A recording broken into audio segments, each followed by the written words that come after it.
अब हम पढ़ेंगे polymers on the basis of source. Source के बेस पर हमारे पास तीन टाइप के पॉलीमर्स हैं, जिसमें पहला है नेचुरल पॉलीमर। नेचुरल पॉलीमर जो कि नेचर से मिलते हैं, जैसे कि प्लांट्स और एनिमल्स। एग्जाम्पल इनके हैं protein, starch, nucleic acid, cellulose, would, DNA, RNA, रबड़ एक्सेट्रा। सिंथेटिक पॉलीमर होते हैं जो कि मैन मेड होते हैं, जिन्हें मनुष्य बनाता है।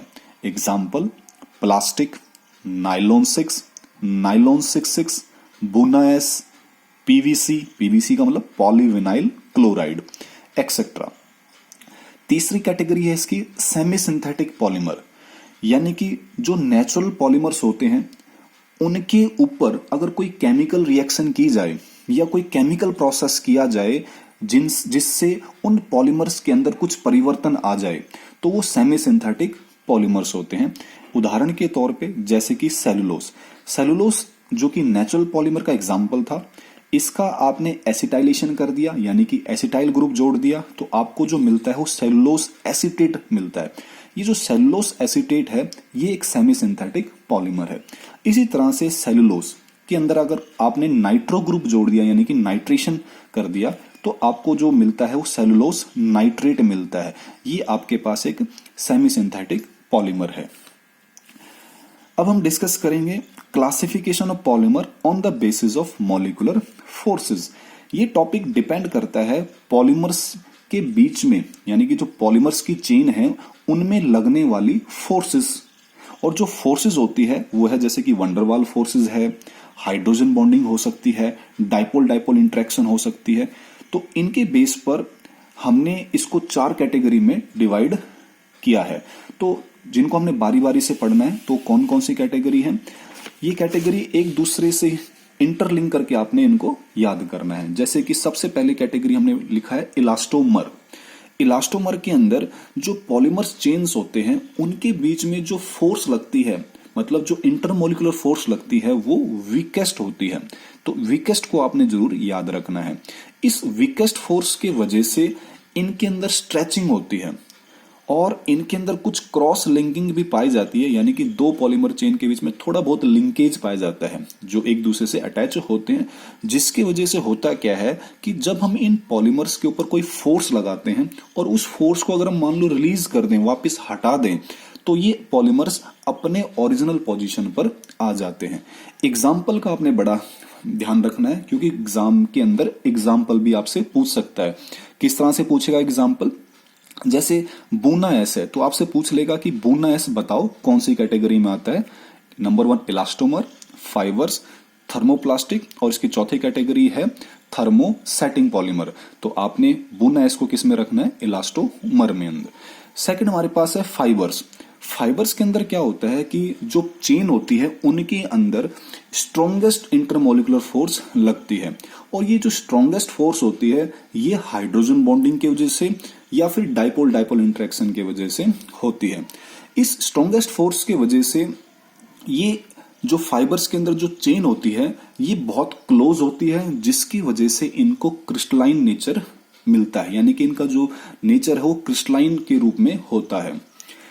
क्रिस्टलाइन का मतलब होता है जहां पे एक अरेंजमेंट होती है, एक सीक्वेंस होता है प्रॉपर। इसके एग्जांपल है पॉलीएमाइड्स या पॉलीएस्टर।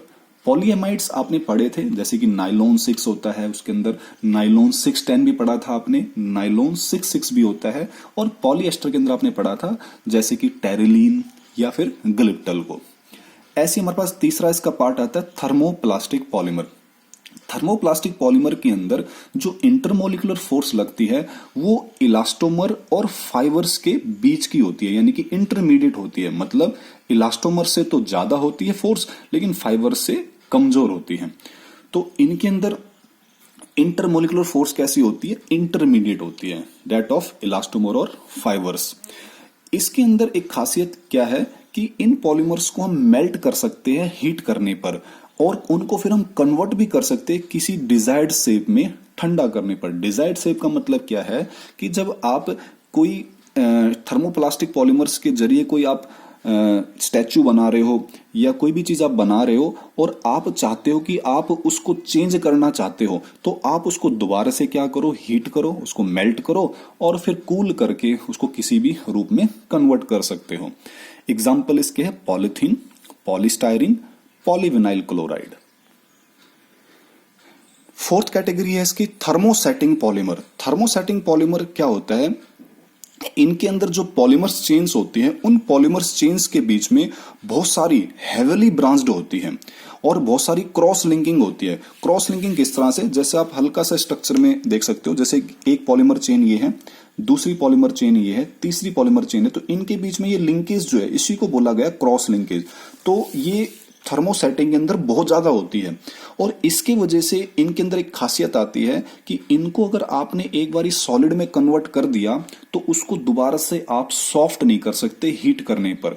यानी कि एक बार आपने कोई रूप किसी चीज को दे दिया, कोई शेप किसी चीज को दे दिया, तो उसको आप दोबारा से चेंज नहीं कर सकते हैं। इसका एग्जाम्पल है bakelite, urea formaldehyde and melamine formaldehyde resin. इनके बीच में डिफरेंस भी कई बार एग्जाम में पूछ लेता है थर्मोप्लास्टिक और थर्मोसेटिंग के बीच में, तो आप एक को याद कर लो, दूसरा इसका अपोजिट ही याद करना है। थर्मोप्लास्टिक जो है इसके अंदर एडिशन पॉलीमराइजेशन होती है, जबकि थर्मोसेटिंग के अंदर कंडेंसेशन पॉलीमराइजेशन होती है। थर्मोप्लास्टिक लीनियर होते हैं और स्ट्रेट चेन होते हैं, जबकि ये क्रॉस लिंक्ड होते हैं, जिससे इनको एक नेटवर्क पॉलीमर भी कहा जाता है। थर्मोप्लास्टिक जो है हीट करने पर सॉफ्ट हो जाते हैं और कूल करने पर हार्ड हो जाते हैं, जबकि थर्मोसेटिंग के अंदर ऐसा नहीं होता है। थर्मोप्लास्टिक को हम रीमाउल्ड भी कर सकते हैं। रीमाउल्ड का मतलब इसको कोई दूसरा शेप भी दे सकते हैं और इनको रिसाइकल्ड भी हम कर सकते हैं, जबकि थर्मोसेटिंग के अंदर ऐसा नहीं है। एक टॉपिक है वल्कनाइजेशन ऑफ रबड़।